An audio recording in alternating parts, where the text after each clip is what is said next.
Hello students, welcome to Step Up Academy. मैं अंजलि सिंह कुशवाहा और मैं हूं आपकी बायोलॉजी ट्यूटर। आज हम स्टार्ट करेंगे क्लास 12 के चैप्टर नंबर 3 रिप्रोडक्टिव हेल्थ के कौन से टॉपिक को, इनफर्टिलिटी एंड आर्ट। अब आप बोलोगे मैम आर्ट क्या होता है? अगर आपने ओवरव्यू वाली वीडियो नहीं देखी तो आपको नहीं पता होगा आर्ट क्या होता है। आर्ट होता है assisted reproductive technology and infertility. तो आपने कहीं ना कहीं पहले सुना होगा कि इनफर्टिलिटी क्या होता है। तो चलिए देखते हैं क्या होता है infertility. It is the inability to conceive और produce children even after 2 years of unprotected sexual cohabitation. तो this is very important, this definition is important. अब आप बोलोगे कि इनफर्टिलिटी को हम डिफाइन कैसे करेंगे, तो आप ऐसे डिफाइन करोगे। क्या है इनफर्टिलिटी? बेसिकली इनफर्टिलिटी है कि इनएबिलिटी टू प्रोड्यूस चिल्ड्रन, बच्चे पैदा ना कर पाना। शुद्ध हिंदी में मैं आपको समझा रही हूँ, बच्चे पैदा ना कर पाना। और कब तक? Even after 2 years of unprotected sexual cohabitation. मतलब इवन आफ्टर मैरिज कोई कपल जो है वो आफ्टर 2 years तक भी कंटिन्यूसली जो है अनप्रोटेक्टेड सेक्स जो है वो कर रहा है, तब भी उनको बेबी कंसीव नहीं हो रहा है, तब भी वो प्रेगनेंसी नहीं रिसीव, मतलब उनको प्रेगनेंसी नहीं हो रही है। तो that inability is known as infertility. और टाइम क्या है उसके लिए? टेन्योर क्या डिसाइड किया? 2 years, है ना। कभी कभी क्या होता है, जस्ट टाइम लगता है बॉडी को उस चीज़ के लिए, but after 2 years of trying and trying and trying of unprotected sex तब भी नहीं हो रहा है, तो that inability is known as infertility. ठीक है, अब कोई इनएबिलिटी है, नहीं हो पा रहे बच्चे, तो अब क्या किया जाए? आपको पता है हमारी कंट्री में, हमारी सोसाइटी किसी वुमेन को अगर नहीं हो पा रहे बच्चे, उसको किस तरीके से ट्रीट करती है, उसे क्या क्या बोलने लगते हैं। मतलब उनको एक कंप्लीट वुमेन की तरह ट्रीट ही नहीं किया जाता है। और रीज़न कि उनके बेबी नहीं है। बल्कि अब आप बहुत अच्छे से समझ चुके हैं कि बेबी अगर नहीं है तो उसमें सिर्फ फीमेल पार्टनर की गलती नहीं है, उसमें कहीं ना कहीं majority of the time male partner में फॉल्ट होती है। लेकिन हमारी कंट्री जो है, हमारी सोसाइटी जो है एक्सेप्ट ही नहीं कर सकती कि मेल में कोई फॉल्ट है। तो हमारी सोसाइटी के अकॉर्डिंग सारी गलती इस औरत में है, इसलिए इसके कोई बच्चे नहीं हो रहे। बट ऐसा नहीं होता है। जो मेजॉरिटी ऑफ केसेस होते हैं इनफर्टिलिटी के, उसमें जो प्रॉब्लम मिलती है ना, वो किस में मिलती है? मेल पार्टनर में मिलती है। मैं ऐसा नहीं बोल रही हमेशा मेल पार्टनर में होती है, but majority of the cases में किस में मिलती है? मेल पार्टनर में प्रॉब्लम होती है रादर देन फीमेल पार्टनर। ठीक है, फीमेल्स में भी हो सकती है, ऐसा नहीं है। ठीक है, 50-50 आप मान लो। Okay, The reason for this may be physical congenital diseases, drugs, immunological और even psychological। अब रीज़न आप पूछोगे कि मैम क्या कारण होते हैं कि क्यों नहीं बेबी कंसीव हो पा रहे, तो उसका मैं आपको कोई एक रीज़न नहीं दे सकती कि स्टूडेंट्स ये रीज़न है, इसके कारण ही कोई कपल जो है वो कंसीव नहीं कर पा रहा, क्योंकि कोई एक रीज़न है ही नहीं ना। कई सारे रीजन हो सकते हैं। फिजिकल कंजेनाइटल डिजीजेस, तो पहला रीज़न तो क्या हो गया? डिजीज़ हो सकते हैं, कोई सा भी डिजीज़ हो सकता है ना। दूसरा ड्रग्स हो गए दूसरे डिजीज। कोई फीमेल है बहुत ज़्यादा ड्रग्स कंज्यूम करती है तो इसलिए उसको प्रॉब्लम हो रही है कंसीव करने में। इम्यूनोलॉजिकल और इवन साइकोलॉजिकल। और तीसरे और चौथे रीजंस में क्या आ जाएंगे? इम्यूनिटी की प्रॉब्लम है, इम्यून सिस्टम इतना वीक है। और चौथा साइकोलॉजिकल, कुछ और डिफरेंट प्रॉब्लम। तो ये कुछ डिफरेंट रीजंस हैं जो रिस्पॉन्सिबल हैं फॉर इनफर्टिलिटी। आगे देखते हैं। These disorders can be treated in infertility clinics using art assisted reproductive technologies। तो अब चलो ठीक है, कोई प्रॉब्लम है। प्रॉब्लम क्या है? इनफर्टिलिटी, बेबी कंसीव नहीं हो रहा है। तो उसके लिए हमने कुछ मेथड्स भी ढूंढ लिए कि एक प्रॉब्लम है, उसको सॉल्व करने के लिए we have various options. Now पढ़ा होगा ना आपने, ऐड आते रहते हैं, in vivo test tube baby, ये सब सुना होगा आपने। तो बस इनको क्या बोला जाता है? Assisted reproductive technologies. तो आपको ध्यान रखना है क्या कि इनफर्टिलिटी की प्रॉब्लम को सॉल्व करने के लिए जो वेरियस स्ट्रैटेजीज डेवलप की गई हैं, that comes under art assisted reproductive technologies. Is that clear students? तो आपको क्या क्या क्लियर हो गया? आपको टर्म्स क्लियर हो चुके हैं कि इनफर्टिलिटी क्या होता है, और आपको साथ ही साथ आर्ट जो होता है वो भी क्लियर हो गया। तो चलिए आगे देखते हैं किस तरीके से आर्ट जो है, ART असिस्टेड रिप्रोडक्टिव टेक्नोलॉजीज, इसको यूज किया जा रहा है। तो होता क्या है? The technology is use to correct the infertility problem. तो आपको समझ में आ गया, टेक्नोलॉजी है बेसिकली जिसे डेवलप किया गया है। टेक्नोलॉजी क्यों बोल रहे हैं? क्योंकि इसे डेवलप किया है, इट्स अ मैन काइंड, मतलब क्या मैन मेड इन्वेंशन है ये, और इससे कर क्या रहे हैं? इनफर्टिलिटी वाली प्रॉब्लम्स को सॉल्व कर रहे हैं। ठीक है, तो आपको ये चीज़ क्लियर हो गई। आर्ट में अब देखते हैं क्या क्या आ सकता है। इसमें आ सकता है gift. Gamete intrafallopian transfer, then इसमें आता है ICSI, intracytoplasmic sperm injection, then आता है इसमें AI, artificial insemination, then surrogacy, and then in vitro fertilization, IVF, test tube baby program. तो इसमें test tube baby, gift, ICSI, AI, surrogacy, ये सब वेरियस चीज़ें आर्ट में इन्वॉल्व होती हैं। अब कुछ नहीं, आगे वाली जो स्लाइड है मैं एक एक करके आपको ये चीज़ें पढ़ाऊंगी कि गिफ्ट क्या होता है, ICSI क्या होता है, AI क्या है, सरोगेसी क्या है, एवरीथिंग। और आपको समझ में आ गया ये चीज़ें क्या कर रही हैं? They are what, curing the inability to produce babies, और दैट इज इनफर्टिलिटी। तो इन मेथड से हम इनफर्टिलिटी वाली प्रॉब्लम को सॉल्व कर रहे हैं। चलिए आगे देखते हैं, इन विट्रो फर्टिलाइजेशन, IVF या फिर टेस्ट ट्यूब बेबी। तो फर्स्ट जो मेथड आता है आर्ट में वो आ जाता है इन विट्रो फर्टिलाइजेशन, IVF। क्या मतलब है? इन विट्रो फर्टिलाइजेशन का मतलब होता है IVF और टेस्ट ट्यूब बेबी प्रोग्राम। अब आप बोलोगे मैम इन विट्रो का क्या मतलब होता है? तो इन विट्रो का मतलब होता है एनीथिंग क्रिएटेड इन लैब, ठीक है, इन अ कवर्ड एनवायरनमेंट। तो लैब में क्रिएट किया जाएगा बेबी। आप बोलोगे ma'am how is this even possible? तो चलो देखते हैं क्या करते हैं, क्या मेथड होता है। देखो, ओवेरियन स्टिम्युलेशन हार्मोन थेरेपी। सबसे पहले फीमेल को क्या करते हैं, हार्मोनल इंजेक्शन दिया जाता है जिसके कारण ओव्यूलेशन हो। जब ओव्यूलेशन होता है तो क्या करते हैं, एग्स आर पिक्ड अप, उनकी ओवरी से एग्स को एक्सट्रैक्ट कर लिया जाता है। देन स्पर्म प्रिपरेशन, यहाँ से फीमेल गैमेट ले लिया, फीमेल की बॉडी से, कोई कपल है उनको नहीं हो पा रहा है बेबी, इनफर्टिलिटी प्रॉब्लम है, तो यहाँ से ले लिया, उस फीमेल से क्या ले लिया, एग्स ले लिए, मेल पार्टनर से क्या ले लिया, स्पर्म ले लिया। अब क्या कराया, एग का फर्टिलाइजेशन। तो एग का जो फर्टिलाइजेशन क्या हुआ, क्या वो नॉर्मल जो प्रोसेस होती है फीमेल की बॉडी में होता है, क्या यहाँ पे ऐसा हुआ?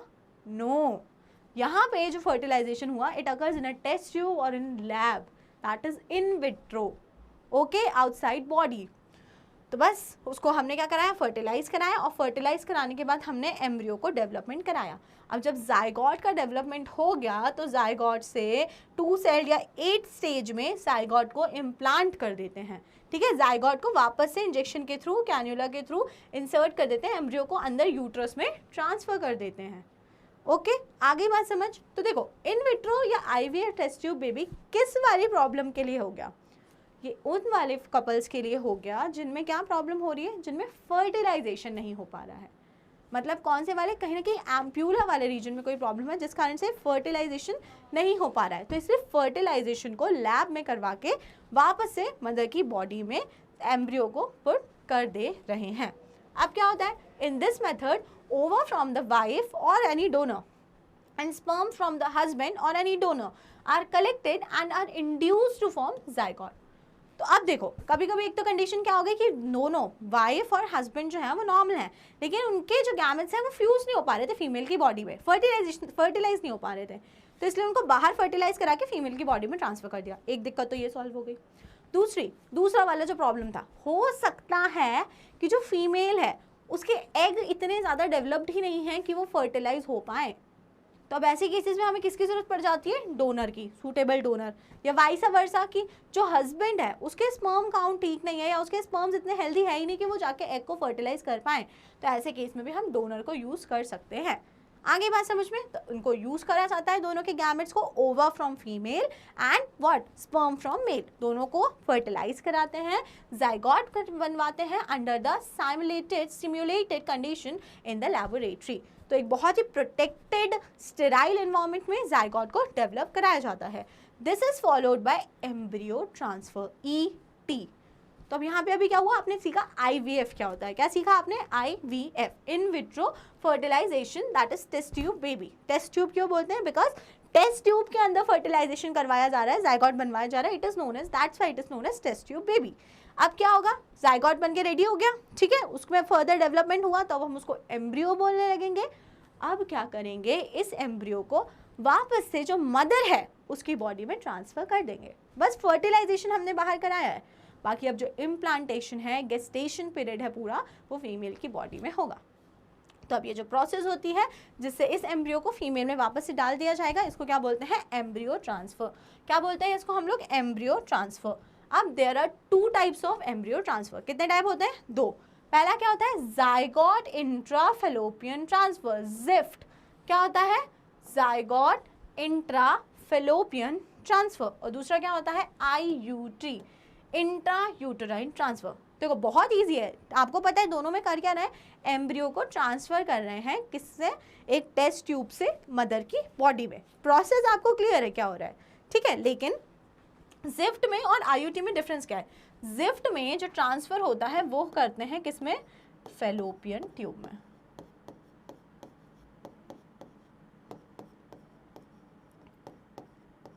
मतलब यहाँ पे जो एम्ब्रियो को पुट कर रहे हैं वो किस वाले पार्ट में कर रहे हैं, फीमेल रिप्रोडक्टिव ट्रैक्ट के फेलोपियन ट्यूब में। अब फेलोपियन ट्यूब से क्या होगा, फेलोपियन ट्यूब से जाइगोट जो है वो ट्रैवल करते हुए आएगा यूटरस में, और फिर यूटरस में जाके क्या होगा, इम्प्लांट होगा। इज दैट क्लियर, आगे बात समझ में, ओके। तो मतलब यहाँ पे कुछ कितनी सेल स्टेज में भेजा होगा, ऑलमोस्ट 8 सेल स्टेज में मॉड्यूला वाली कंडीशन पे सेंड किया होगा, भेजा होगा।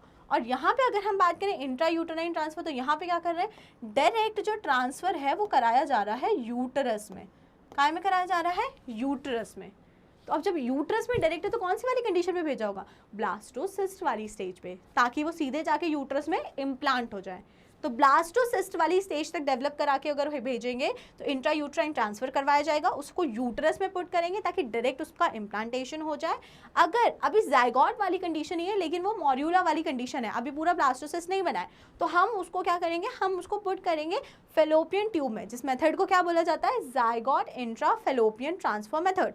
तो इसमें फेलोपियन ट्यूब में जाइगोट को ट्रांसफर किया जाता है। तो ये दोनों हैं क्या, जिफ्ट और IUT क्या है, they are the two different methods of embryo transfer। Embryo को ट्रांसफर करने के दो तरीके हैं, पहला कौन सा है, जिफ्ट, और दूसरा कौन सा है, IUT। ठीक है, क्लियर हो गया, ठीक है। और जिफ्ट भूला नहीं है, याद रखना, ये बहुत इंपॉर्टेंट है, स्कूल एग्जाम्स के लिए तो बहुत ज़्यादा ही इंपॉर्टेंट है जिफ्ट। आगे देखते हैं, इंट्रासाइटोप्लाज्मिक स्पर्म इंजेक्शन ICSI। तो अभी हमने क्या पढ़ लिया, अभी हमने टेस्ट ट्यूब बेबी पढ़ लिया, अब हम सेकंड पढ़ने जा रहे हैं इंट्रासाइटोप्लाज्मिक स्पर्म इंजेक्शन ICSI। अब इसमें क्या आता है, it is a laboratory procedure in which a single sperm from male partner is injected directly into an egg from female partner after the fertilization the embryo is implanted into the women's uterus. अब इसमें क्या करना है, इसमें भी यही problem है कि आइदर हो सकता है मेल का स्पर्म काउंट कम है या स्पर्म इतने हेल्दी नहीं है कि वो एक मतलब पूरा रिप्रोडक्टिव ट्रैक में क्रॉस करके सर्विक्स, पहले वजाइना, फिर सर्विक्स, फिर यूट्रस और फिर एम्प्यूला में जाके एग को फर्टिलाइज करे। हो सकता है स्पर्म इतने एबल है ही नहीं, तो इसलिए क्या करते हैं, स्पर्म्स को एक्सट्रैक्ट करते हैं, फिर एक स्पेसिफिक स्पर्म को इंजेक्शन के थ्रू जैसे सपोज ये एग है तो उसके अंदर वो इंजेक्शन के थ्रू उस स्पर्म को इंजेक्ट कर देते हैं, और इंजेक्शन के थ्रू इंजेक्ट कर रहे हैं तो क्या होगा, 100% ऑफ फर्टिलाइजेशन होगा, क्योंकि स्पर्म को पहुंचाया गया है एग तक, वो नहीं पहुंच रहा था, हमने आर्टिफिशियल तरीके से उसको वहां पहुंचा दिया है। तो ये क्या होता है, इंट्रासाइटोप्लाज्मिक स्पर्म इंजेक्शन। और इसमें होता क्या है, फिर फर्टिलाइजेशन हो जाएगा, जाइगोट बन जाएगा, और वही जब जाइगोट बन गया तो जाइगोट को इम्प्लांट करवा देंगे काय में, वुमेन के यूट्रस में। कौन सी वाली स्टेज पे कराएंगे, ब्लास्टोसिस्ट वाली स्टेज जब हो जाएगी तो उसको वुमेन के यूट्रस में इम्प्लांट करवा देंगे। तो आपको समझ में आया इंट्रासाइटोप्लाज्मिक स्पर्म इंजेक्शन का कंसेप्ट, कुछ नहीं होता है, सीधे स्पर्म को एक्सट्रैक्ट करते हैं मेल पार्टनर से, और फीमेल पार्टनर से एग को लिया और डायरेक्टली इंजेक्शन के थ्रू स्पर्म को फ्यूज करवा देते हैं किसमें, एग में, जिसके कारण फर्टिलाइजेशन की प्रोसेस बहुत ही ईजिली हो जाए। तो होप सो आपको ICSI समझ आया होगा। अब आगे देखते हैं एम्ब्रियो ट्रांसफर। तो सबसे पहले इसमें हमने क्या देखा था, एक तो जिफ्ट देखा था और एक IUT देखा था, इसको थोड़ा सा और डिटेल में देख लेते हैं। ट्रांसफर ऑफ जाइगोट और early embryos within up to 8 blastomeres into the fallopian tube. तो मैंने आपको समझा दिया ना, करते क्या है, जिफ्ट में ट्रांसफर करते हैं जाइगोट का या फिर अर्ली एम्ब्रियो, कब तक, 8 ब्लास्टोमियर्स तक, जिसको हम लोग मॉड्यूला बोलते हैं। कहाँ पे करते हैं, इन द फेलोपियन ट्यूब, इसलिए उस टेक्निक का नाम ही यही है, जाइगोट इंट्रा फेलोपियन ट्रांसफर। बाद में IUT देख लेते हैं। तो IUT क्या है, transfer of embryos with in more than 8 blastomeres in the uterus. तो 8 ब्लास्टोमियर से ज्यादा हो गया, ऑब्वियस सी बात है वो मॉड्यूला वाली स्टेज को क्रॉस कर चुका है, वो बन चुका है ब्लास्टोसिस्ट या गैस्ट्रूला वाली स्टेज में होगा, तो उसको हम लोग इम्प्लांट करते हैं यूट्रस में। तो these are the 2 methods of embryo transfer. ये बात आप पहले ही समझ गए हो, नोट कर सकते हो आप इसको, है ना, definition wise. Embryos formed by in vivo fertilization within the female is also used for such transfer to assess those female who cannot conceive अब जो इन वीवो फर्टिलाइजेशन है ना, वो किस में यूज़ करते हैं, वो ऐसी फीमेल्स में भी यूज़ कर सकते हैं हम लोग जो कंसीव नहीं कर पा रहे हैं, जिनमें यही फर्टिलाइजेशन की प्रोसेस नहीं हो पा रही है, उनमें इस मेथड्स को जनरली यूज़ किया जाता है। प्रॉपर ओवम है, सब कुछ है, लेकिन फर्टिलाइजेशन नहीं हो पा रहा था, तो फर्टिलाइजेशन हम बाहर करवा देते हैं और फिर ईटी कर देते हैं, एम्ब्रियो ट्रांसफर कर देते हैं और उससे फिर प्रेगनेंसी हो जाती है। ICSI अगर आप ध्यान दें, इंट्रासाइटोप्लाज्मिक स्पर्म इंजेक्शन, तो वो इन वीवो मेथड्स का ही एक पार्ट है, अगर आप समझ पा रहे हो, क्योंकि लैब में गैमेट और ओवम, वो मेल गैमेट और फीमेल गैमेट को फ्यूज करवाना, स्पर्म को और ओवम को फर्टिलाइज कराना, उसके लिए ICSI ही यूज़ करते हैं। ये जो मैंने अभी आपको बताया ना, ICSI, इस मेथड को यूज़ करके ही जायगोट बनवाया जाता है। तो अभी तक आपको सारा कुछ क्या समझ में आ गया? अभी तक आपको सारा कुछ समझ में आ चुका है about IVF, test tube baby program, या फिर इन विट्रो फर्टिलाइजेशन। ठीक है, अब हम सेकेंड जो देखेंगे वो हम देखेंगे गैमेट इंट्राफेलोपियन ट्रांसफर। जो ICSI है, मैं आपको बोल रही हूँ कि आप उसको किसके अंडर पढ़िए, आप उसको टेस्ट ट्यूब बेबी के अंदर ही पढ़िए, टेस्ट ट्यूब प्रोग्राम के अंदर ही पढ़िए। ठीक है, उसको आप एज अ डिफरेंट मेथड मत लीजिए। चलिए अब देखते हैं हम गैमेट इंट्राफेलोपियन ट्रांसफर, गिफ्ट। अभी आपने जिफ्ट पढ़ा था, ZIFT, जायगोट इंट्राफेलोपियन ट्रांसफर। अब हम पढ़ रहे हैं गिफ्ट। तो गिफ्ट क्या होता है? गैमेट इंट्राफेलोपियन ट्रांसफर, जिसमें क्या किया जाता है, transfer of an ovum from a donor into the fallopian tube of another female who cannot produce ovum but can still provide a suitable environment for fertilization and development. अब देखो case क्या हो गया है। अभी जिफ्ट वाले में क्या केस था कि फीमेल के जो ओवम थे, एग्स थे, वो नॉर्मल थे, लेकिन उसकी बॉडी क्या सपोर्ट नहीं कर रही थी, उसकी बॉडी फर्टिलाइजेशन की प्रोसेस जो है उसको सपोर्ट नहीं कर रही थी। तो इसके लिए हम क्या करा रहे थे, हम एम्ब्रियो ट्रांसफर, पहले इन वीवो फर्टिलाइजेशन करा रहे थे, टेस्ट ट्यूब बेबी बनवा रहे थे, और फिर एम्ब्रियो ट्रांसफर करके उसकी बॉडी में इम्प्लांटेशन करवा दे रहे थे। लेकिन अब प्रॉब्लम क्या है, जो फीमेल है वो गैमेट ही नहीं प्रोड्यूस कर पा रही है। बाकी सब कुछ ठीक है, बाकी उसकी बॉडी में फर्टिलाइजेशन भी हो जाएगा, इम्प्लांटेशन भी हो जाएगा, लेकिन क्या नहीं हो रहा है, गैमेट ही नहीं बन पा रहे हैं। तो अब इस प्रॉब्लम को सॉल्व करने के लिए किया जाता है गिफ्ट। गिफ्ट देते हो ना आप किसी को गिफ्ट, तो यहाँ पे क्या गिफ्ट दिया जाता है, गैमेट दिया जाता है गिफ्ट में। कोई अगर ऐसी फीमेल है जो नहीं कर पा रही है गैमेट प्रोड्यूस, ओवम काउंट नहीं है, प्रॉब्लम प्रॉपर ओवम प्रोड्यूस नहीं हो रहे हैं, तो क्या करते हैं, एक सूटेबल डोनर लेते हैं और डोनर से क्या करते हैं, ओवम जो होता है वो फीमेल के फेलोपियन ट्यूब में ट्रांसफर कर देते हैं। फिर नेचुरल तरीके से फर्टिलाइजेशन होता है और इम्प्लांटेशन होता है और प्रेगनेंसी होती है। बस प्रॉब्लम कहाँ थी, गैमेट नहीं थे प्रॉपर, फीमेल जो वुमेन थी उसके गैमेट्स नहीं थे प्रॉपर, ओवम उसके नहीं थे प्रॉपर, तो इसलिए हमने गैमेट ही एक दूसरे डोनर से उसमें ट्रांसफर करवा दिया। बाकी आगे की प्रोसेस नेचुरली उस वुमेन में हो गई। तो आपको गिफ्ट ध्यान रखना है, transfer of an ovum from a donor into the fallopian tube of another female who can not produce ovum. Ovum produce नहीं कर पा रही थी, तो इसलिए हमने उसमें ओवम ही ट्रांसफर करवा दिया, but can provide suitable environment for fertilization development. बाकी फर्टिलाइजेशन और प्रेगनेंसी अब उस फीमेल के अंदर होगा। तो अब ध्यान से सुनो एक बात, जिफ्ट और गिफ्ट ये दोनों तो भूलना ही नहीं है, बिकॉज जिफ्ट एंड गिफ्ट का डिफ्रेंशिएशन, एक differentiate between gift and gift definitely आपके स्कूल बोर्ड्स में पूछा जाएगा, बिल्कुल 100% पूछा ही पूछा जाएगा। एक पेपर ऐसा नहीं देखा था मैंने अपने स्कूल टाइम पे कि जिसमें जिफ्ट और गिफ्ट के बीच में डिफरेंस ना हो। तो इसीलिए आपको जिफ्ट और गिफ्ट बिल्कुल नहीं भूलना है। वो क्या है, जायगोट इंट्राफेलोपियन ट्रांसफर, और ये क्या है, गैमेट इंट्राफेलोपियन ट्रांसफर। यहाँ पे गैमेट का ट्रांसफर कर रहे हैं, वहाँ पे जायगोट का ट्रांसफर कर रहे हैं, तो ये चीज़ नहीं भूलना है। और जिफ्ट और गिफ्ट को बहुत ही प्रॉपर तरीके से आपको याद करके रखना है। चलो आगे देखते हैं third method, artificial insemination technique, AI technique. अब इसमें क्या करते हैं, the semen collected from husband or a donor is artificially introduced into the vagina or the uterus of the female। अब देखो वही बात हो गई कि स्पर्म काउंट नॉर्मल नहीं है। कोई एक मेल है, मतलब एक कपल है, उनमें जो मेल पार्टनर है उसका स्पर्म काउंट प्रॉपर नहीं है। तो जब स्पर्म काउंट प्रॉपर नहीं है तो फिर क्या होगा, स्पर्म काउंट प्रॉपर ना होने के कारण किसी डोनर से सेमेन लिया जाएगा, किसी और स्पेसिफिक डोनर से सेमेन लिया जाएगा, और क्या किया जाएगा, फिर उस जो वाइफ है उसकी या फिर उस फीमेल पार्टनर जो है उनके वजाइना में या पे इंसर्ट करवाया जाएगा, वो इंट्रोड्यूस, आर्टिफिशियली इंट्रोड्यूस करा जाएगा, ताकि क्या हो, फर्टिलाइजेशन हो। तो मतलब कि नेचुरल इंसेमिनेशन नहीं हो रहा है, नेचुरल इंसेमिनेशन इज थ्रू पीनस, उनके पार्टनर के थ्रू ही होता है। लेकिन यहाँ पे आर्टिफिशियल इंसेमिनेशन हो रहा है, मतलब कि आर्टिफिशियल तरीके से सेमेन को इंसर्ट कराया जा रहा है, इंजेक्ट कराया जा रहा है into reproductive tract of female. Okay, समझ में आ गई बात। Artificial insemination into the uterus is known as intra uterine insemination. अभी आपने क्या पढ़ा था, इंट्रा यूटेराइन ट्रांसफर पढ़ा था ना एम्ब्रियो ट्रांसफर मेथड में। अब ये क्या है, इंट्रा यूटेराइन इंसेमिनेशन। यूटरस में अगर डायरेक्ट करा जा रहा है इंसेमिनेशन तो हम उसे क्या बोल देंगे, IUI, इंट्रा यूटेराइन इंसेमिनेशन। और वजाइना में कर रहे हैं तो that is artificial insemination. This technique is useful for the male partner having inability to inseminate female और लो स्पर्म काउंट्स एटसेट्रा। तो कुछ मेल्स ऐसे होते हैं जिनको प्रॉब्लम होती है इंसेमिनेशन की, और कुछ ऐसे होते हैं जिनको लो स्पर्म काउंट की प्रॉब्लम होती है। तो ये दो प्रॉब्लम्स को सॉल्व कर देता है हमारा आर्टिफिशियल इंसेमिनेशन टेक्निक। ठीक है, तो आपको प्रॉब्लम याद रखनी है कि अगर ये वाली प्रॉब्लम है तो हम ये वाला मेथड को यूज़ कर सकते हैं। तो क्लियर हुआ होगा आपको, है ना। आगे देखते हैं सरोगेसी। बहुत सुना होगा आपने सरोगेसी के बारे में। तो here a woman surrogate mother bears a child for a couple unable to produce children because the wife is infertile और अनेबल टू कैरी। आपने मिमी मूवी देखी होगी, मिमी, कृति सैनन की मूवी है मिमी, वो इसी कंसेप्ट पे बेस्ड थी, सरोगेसी। उसमें क्या होता था, एक कपल रहते थे, फॉरेनर रहते थे वो लोग, तो वो कंसीव नहीं कर पा रहे होते थे, तो इंडिया आते थे, एक सरोगेट मदर चूज़ करते थे।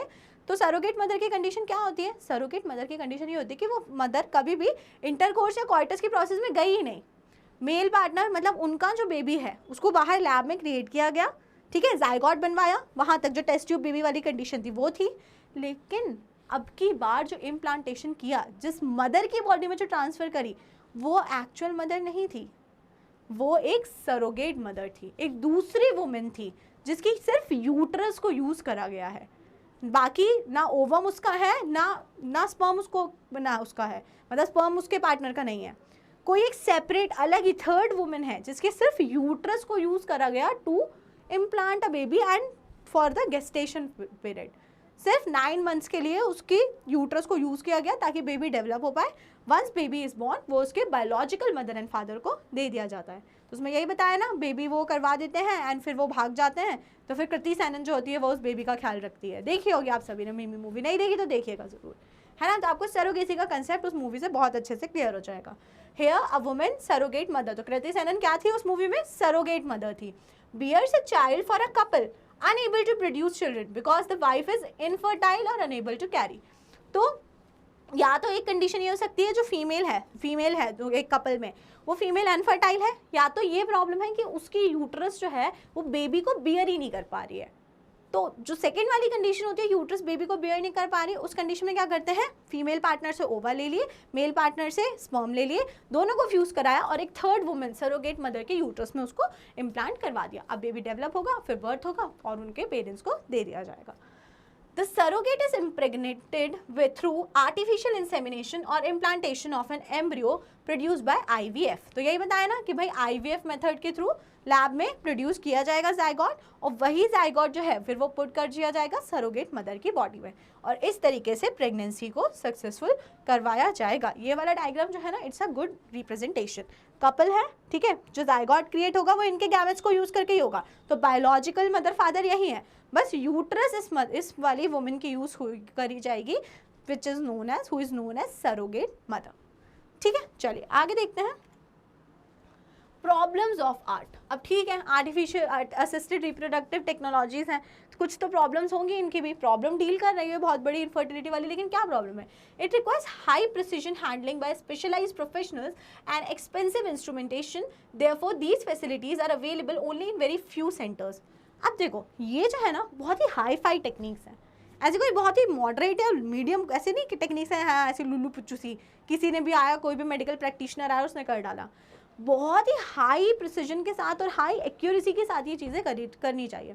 गुड न्यूज़ मूवी देखी होगी आपने, कियारा एडवानी है उसमें, करीना कपूर है, अक्षय कुमार है उसमें, और दिलजीत दोसांझ है। उसमें क्या होता है, उसमें स्पर्म एक्सचेंज हो जाता है, स्पर्म एक्सचेंज हो जाता है तो अब उनके बायोलॉजिकल फादर ही चेंज हो जाते हैं उन बच्चों के। तो इसीलिए ये ऐसी मिस्टेक्स हो जाती हैं, तो इसलिए इनको हैंडलिंग के लिए काफ़ी हाई प्रिसीजन चाहिए। ठीक है, तो एक तो प्रॉब्लम ये हो गई, दूसरी emotional, religious and social problem. अब देखो बच्चा एक ऐसी चीज़ होता है जिससे पेरेंट्स सबसे ज़्यादा कनेक्ट होते हैं, और उसमें फिर क्या होता है कि मान लो किसी डोनर से स्पर्म्स लिए गए, तो फिर कहीं ना कहीं उनके दिमाग में ये चलता रहता है कि this is not our child, biologically I am not his father.